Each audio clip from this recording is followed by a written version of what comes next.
وعلى آله وصحبه ومن والاه لا حول ولا قوة إلا بالله رب اشرح لي صدري ويسر لي أمري واحلل عقدة من لساني يفقهوا قولي وسدد لساني واهدي قلبي بحق سيدنا محمد صلى الله عليه وسلم دستوركم يا أهل الدرك ويا أهل الباطن ويا أهل النوبة ويا أهل النور أما بعد قال المصنف رضي الله عنه ونفعنا به في دارنا من idfan wujudaka fi ardil khumul fama nabata mimma lam yudfan la yatimmu nitajuh. Idfan, pendamlah wujudaka, wujudmu fi ardil khumuli, di dalam bumi ketertutupan. Tanamlah, pendamlah wujudmu di dalam bumi ketertutupan. Fama nabata, sebab apa-apa yang tumbuh, mimma lam yudfan, dari sesuatu yang tidak dipendam, tidak ditanam, la yatimmu nitajuh, maka tidak sempurna buahnya.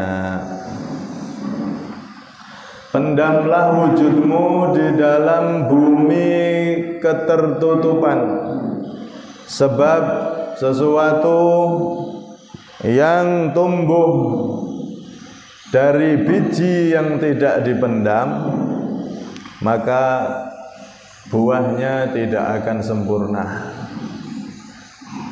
Di sini hadirin yang dirahmati oleh Allah, Al-Imam Ibnu Athaillah As-Sakandari radhiyallahu anhu wa nafa'ana bih, beliau membuat permisalan manusia ini tak ubahnya seperti pohon yang dia tumbuh dari suatu biji. Biji itu agar bisa menjadi pohon, maka harus dipendam dulu beberapa lama. Dipendam di dalam tanah tertutup. Kalau biji diletakkan di atas tanah saja, maka tidak akan bagus nanti pohon itu, tidak akan kuat, bahkan bisa roboh. Dipendam dalam tanah sehingga setelah saat yang telah ditentukan, maka akan tumbuh dari biji tersebut pohon yang besar, yang kuat, dan buahnya nikmat. Begitu juga manusia.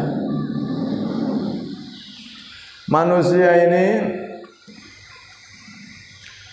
sebelum tampil di muka jadi tokoh istilahnya. Siapa yang tidak mau jadi orang yang terpandang, yang ada di muka pemuka? Bahkan dikatakan la yakhruju min qalbil awliya akhiran illa hubbur riyasah. Tidak keluar dari hati seorang wali, orang itu bisa jadi wali, itu tidak keluar terakhir kecuali keinginan pengen jadi orang yang ada di depan pemuka. Itu penyakit hati yang paling sulit, bahkan terakhir keluar baru jadi wali. Pengen ngarep, pengen dihargai orang. Ini penyakit hati yang terakhir. Allah itu menjadikan wali seseorang kalau hatinya sudah bersih dari semua penyakit, dari sombong, dari iri, dari benci, dengki. Terakhir yang keluar itu kecintaan pengen di depan, kecintaan pengen di muka. Ibarat biji itu, dia tidak mau di bawah, malah di atas. Karena itu beliau mengingatkan kepada kita, pendam wujudmu di dalam bumi ketertutupan. Kalau memang kita itu bukan ahlinya, maka lebih baik kita pendam wujud kita jadi orang biasa. Tapi kalau ahlinya ya keluar tumbuh. Contoh dalam hal kesehatan misalnya, kalau nggak ada ahli ya jangan sok jadi dokter. Nah, salah suntik mati kabeh. Tapi kalau memang dokter ya tampil loh jadi dokter yang bagus nangani pasien sehingga banyak orang yang tertangani. Jangan ternyata aslinya bukan dokter dia bertampil seperti dokter. Kok bisa? Nyogok. Aslinya tidak lulus dokter tapi nyogok. Nah ini nanti buahnya tidak bagus, malah bahaya nanti. Wong aslinya tidak lulus kok, ilmunya belum menguasai, tidak jadi dokter. Tapi dia ibarat biji yang belum saatnya tumbuh, belum saatnya keluar dari tanah. Tapi dia dengan nyogok akhirnya jadi dokter. Ini dokter abal-abal namanya. Dan ini banyak terjadi seperti itu. Masalah dalam bidang kedokteran, dalam bidang kepemimpinan. Seharusnya dia sekolahnya, pendidikannya, jurusannya itu belum sempurna. Tapi sudah pengen tampil, sudah nyogok, nembak, jebrah, jadi sudah. Kalau dia jadi dokter, abal-abal ya, karena ilmunya belum nyampe dokter. Kalau dia jadi pemimpin, ya abal-abal juga. Nanti balik no modal, bukan berjuang untuk rakyatnya, tapi berjuang untuk dirinya, karena nembak ini sudah banyak. Karena itu kalau kita memang bukan ahlinya, jangan pernah ada di muka. Nanti hasilnya jelek. Jelek untuk kita, jelek untuk orang lain. Ini di dunia, apalagi nanti di akhirat semuanya akan dipertanggungjawabkan. Idfan wujudaka fi ardil khumul. Pendam wujudmu di dalam bumi ketertutupan. Kalau memang belum ahli, sudah jadi orang biasa. Tapi kalau memang ahli, memang sudah ada ilmunya, tampil untuk manfaat. Kalau ini diterapkan, wes tatanan masyarakat kehidupan enak wes Pak. Memang bener ahlinya, tampil loh. Yang tidak ahlinya, udah ngikuti yang ahli. Enak, tidak ada perselisihan, tidak ada ini. Ini perselisihan di mana-mana karena yang tampil ini banyak yang abal-abal. Banyak yang enggak ahlinya. Karena itu begitu juga di dalam masalah agama sama. Kalau memang ahlinya tampil. Bahkan Nabi ngancam dalam salah satu hadis, man katama ilman aljamahullahu bilijamin minan nar, kama qala Nabi sallallahu alaihi wasallam. Orang yang ahli, dia memang ahli, punya ilmu agama, memang ahli, mondoknya sudah lulus, bener-bener ahli. Dia punya ilmu agama kok disimpan, tidak mau tampil. Nah, itu nanti di akhirat akan diberi kendali dari neraka. Orang yang berilmu itu wajib mengeluarkan ilmunya, wajib tampil, menampilkan ilmunya. Kalau memang benar-benar berilmu. Sebaliknya, kalau orang itu belum berilmu, jangan ya hanu jadi orang yang berilmu. Ilmunya pas-pasan, setengah-setengah, tampil ya hanu jadi para ulama. Ya hanu seperti kiai. Maka ini juga berbahaya. Ibarat pohon nanti buahnya tidak akan jadi. Bahaya untuk dirinya, bahaya untuk orang lain. Bahkan Al-Imam Al-Ghazali itu memperingatkan, kalau masalah agama ini harus betul-betul orang yang punya ilmu, benar-benar sempurna dia ngambil ilmu dari gurunya. Supaya apa? Supaya dia tidak tersesat dan menyesatkan. Kadang orang beri fatwa ngawur, hukumnya cincin perak itu haram, padahal sunnah. Kenapa kok bisa begitu? Karena ilmunya nggak komplit, akhirnya menghukumi sesuatu tidak sesuai. Yang halal diharamkan, yang haram dihalalkan. Nanti bisa terjadi seperti itu. Kalau orang yang tampil dalam urusan agama itu ilmunya belum benar-benar cukup. Imam Ghazali sampai mengatakan di dalam kitab Ihya, fal'ami law yazni wa yasriq kana khairan lahu min ayyatakallama fil ilmi. Orang yang awam, orang yang tidak menguasai ilmu agama dengan sempurna dari gurunya, orang awam seperti kita ini, orang awam, tahu ilmu cuman sekedarnya aja, tidak lengkap. Orang yang awam itu kata Imam Ghazali, lau yazni wa yasrik, andaikan dia berzina, zina ini kalau itu dosa gede, wa yasrik, dan mencuri itu dosa besar juga. Jangan dikira dosa kecil, karena mengambil hak sesama manusia tidak akan diampuni oleh Allah sebelum manusia itu mengampuni.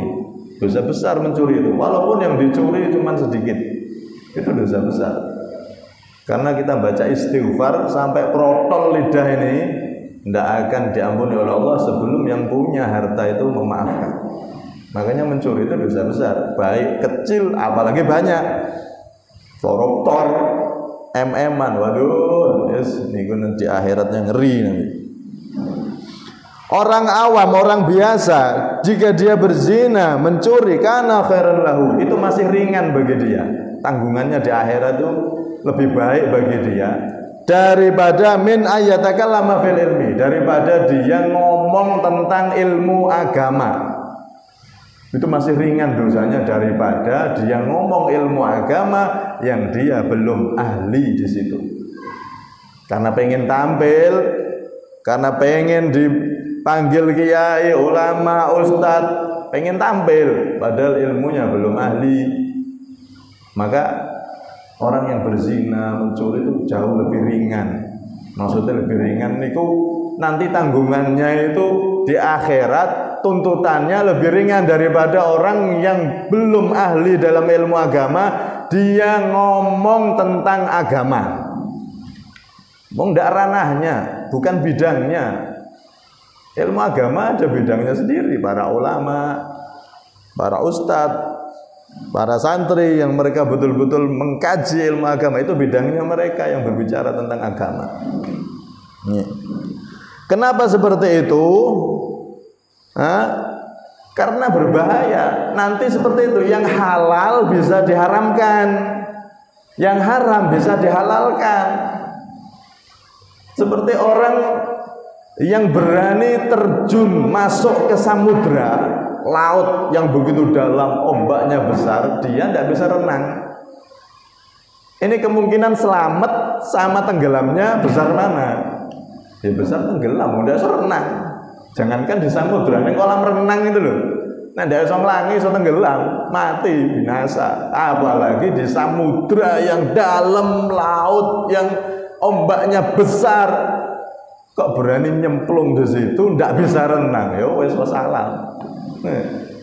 Begitu juga orang yang berbicara, pengen di depan berbicara tentang agama, kalau dia belum ahli di bidang agama, maka itu seperti orang yang terjun di tengah samudra, dia tidak bisa berenang. Na'udzubillah min dzalik. Karena itu Allah Subhanahu wa taala di dalam Al-Qur'an itu memberikan firman kepada Rasulullah, yang mana Rasulullah Shallallahu Alaihi Wasallam ini diutus oleh Allah, ya ayyuhan nabiyyu inna arsalnaka syahidan wa mubasysyiran wa nadhira wa da'iyan ilallahi bi'idnihi wa sirajan munira. Wahai Nabi Muhammad, sesungguhnya aku mengutus engkau pertama syahidan, menjadi saksi untuk umatmu.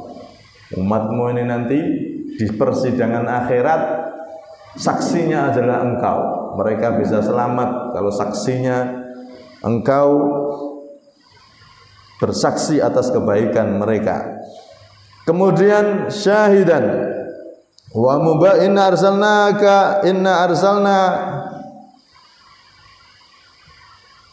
inna arsalnaka syahidan wa mubasysyiran wa nadhira. Dan yang kedua mubasyir.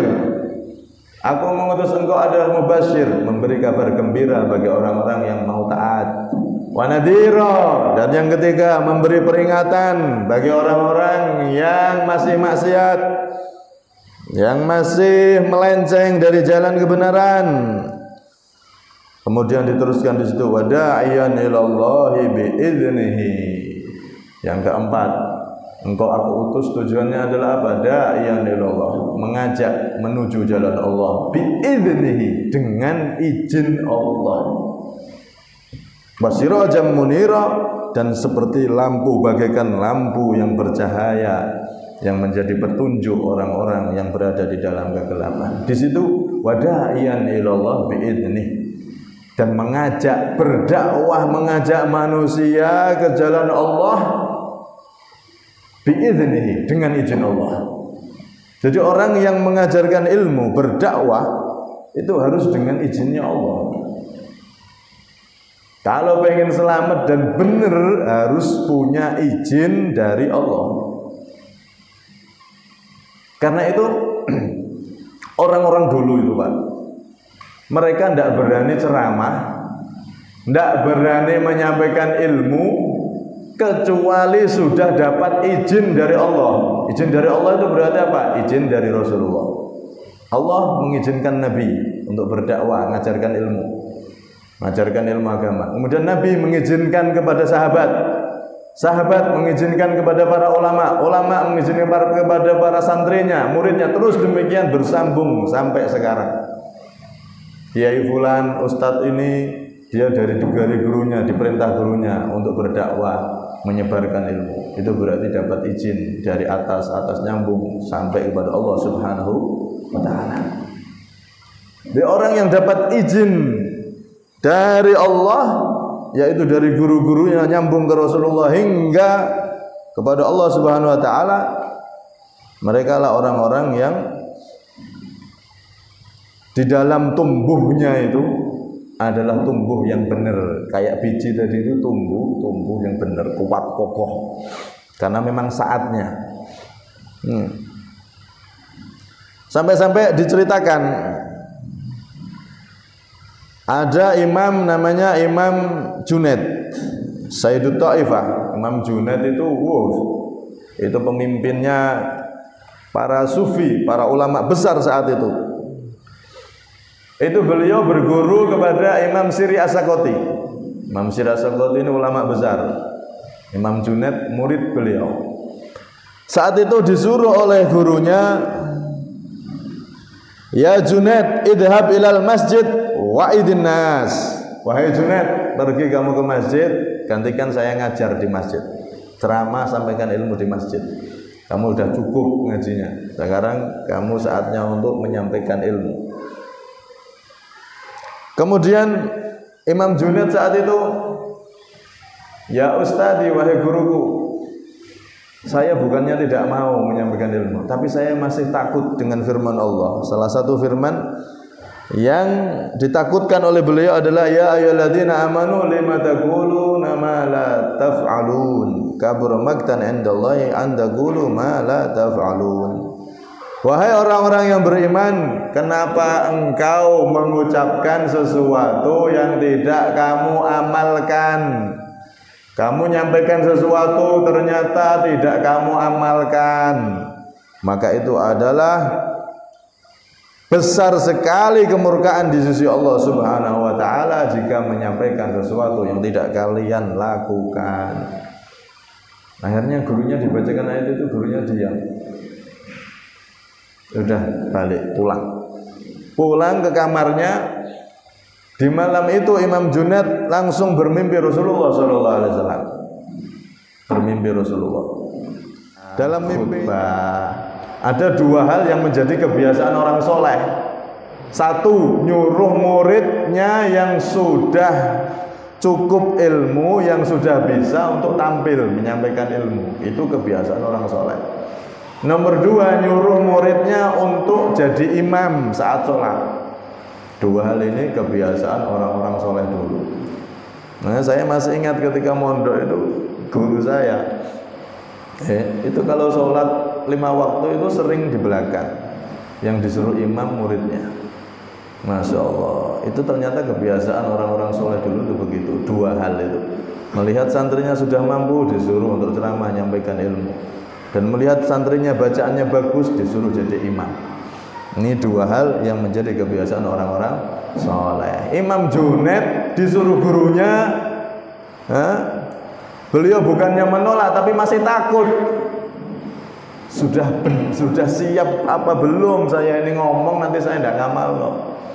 Ternyata langsung dimimpi Rasulullah untuk menyampaikan ilmu. Karena itu yang bukan ahli dalam bidang apapun, hendaknya kita itu jangan sok tampil kalau memang bukan ahlinya. Lebih-lebih masalah agama ini sangat berbahaya. Sangat berbahaya. Orang yang belum ahli betul dalam agama tampil dalam masalah agama, ini bahayanya lebih banyak daripada maslahat dan kebaikannya. Soalnya apa? Kalau dia nanti salah ditiru muridnya, nanti dia mati, muridnya punya murid niru kayak gurunya padahal salah. Murid ini mati, ini punya murid lagi tiru terus, akhirnya jadi dosa jariah. Naudzubillah min dzalik. Sing gampang-gampangan mawon. Yang mudah, yang gampang. Itu di dalam ilmu fikih madhab kita, bukan madhab kita saja, semua madhab bersalaman laki-laki sama perempuan yang bukan keluarganya, bukan mahramnya, itu hukumnya haram. Nabi tidak pernah salaman sama perempuan yang bukan mahram, bukan keluarga, bukan adik kakak kita, bukan anak kita, bukan paman bibi kita dari saudara ayah, saudara ibu, bukan mbah-mbah kita. Berarti selain itu orang lain, itu salaman hukumnya tidak boleh. Nah, kalau kakak kita boleh, bibi kita, adiknya emak, adiknya bapak, atau kakaknya boleh. Mbah kita boleh. Terus kalau anak kita ya tambah boleh. Lalu itu tidak apa-apa. Tapi kalau selain itu, maka hukumnya tidak boleh. Ini banyak orang yang tidak tahu dan kadang diberitahu tidak percaya. Diberitahu tidak percaya. Loh, kalau kita pas Idul Fitri salaman, kita belum bisa semua salaman. Minimal di hati merasa salah. Astagfirullah. Ini bukan apa-apa tuh salaman. Kenapa? Karena fitnah, Pak. Perempuan itu fitnahnya besar. Dari salaman itu nanti akhirnya bisa macam-macam sudah. Tangannya halus ya. Fitnahnya luar biasa. Karena itu Rasulullah itu tidak pernah, sampai-sampai ada sahabat wanita yang di beat itu janji untuk setia sama Nabi. Itu ketika laki-laki salaman Nabi. Tapi ketika perempuan, Nabi ngambil selendangnya, suruh megang selendangnya. Beliau tidak pernah tangannya bersentuhan dengan tangan wanita yang bukan keluarganya, dan memang tidak boleh. Itu kadang-kadang orang yang tidak mengetahui hal itu, belum ahli dalam masalah agama, dia jadi ulama sama santrinya bolak-balik. Oh, barokah ini, barokah. Ini bukan barokah. Loh, tapi kan tidak syahwat, tidak apa-apa, tidak syahwat apa. Kata guru saya, loh kucing kok dikai gerasa, kucing kok dititipi tongkol. Iya, pertama dingetise, tapi setan itu pinter. Karena itu ini gurunya misal salaman sama perempuan yang bukan mahram, yang tidak boleh itu yang bukan keluarga. Kalau bukan keluarga boleh, ada aturan dalam agama itu yang banyak kita belum tahu. Salaman sama ini, kemudian muridnya murid salaman lagi terus seperti ini, terus dibawa terus sampai hari kiamat. Akhirnya apa? Pahala sama dosanya lebih banyak, dosanya lebih banyak, bahayanya. Naudzubillah min dzalik. Karena itu Kita di sini diajari oleh Imam Ibnu Athaillah, jangan seneng jadi orang yang tampil di muka kalau kita belum benar-benar ahli. Jangan-jangan kita akan jadi orang yang celaka, pohon yang ternyata ketika pengen tampil, bijinya tadi tidak mau dibawa, pengennya di atas, ternyata tidak bisa tumbuh, tidak bisa berbuah, tidak ada isinya apa-apa, jadi orang yang rugi. Na'udzubillah min dzalik. Khusus untuk masalah agama ini, bahkan Sayyid Muhammad bin Ali Malik itu mengatakan, idza alimta anna hunaka ulama mutasaddirun lid-darsi wat tadris wal wa'di wal irsyad wa hum yaj'aluna al-lughatal arabiyyah zadat al-musibatu wa adumal bala'u fala haula wala quwwata illa billah. Kalau kamu tahu di suatu daerah sana ada ulama yang dia ini tampil di muka, tampil menyampaikan ilmu, tampil dengan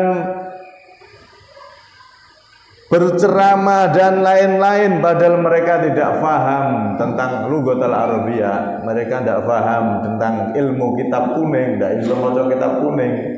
Nih.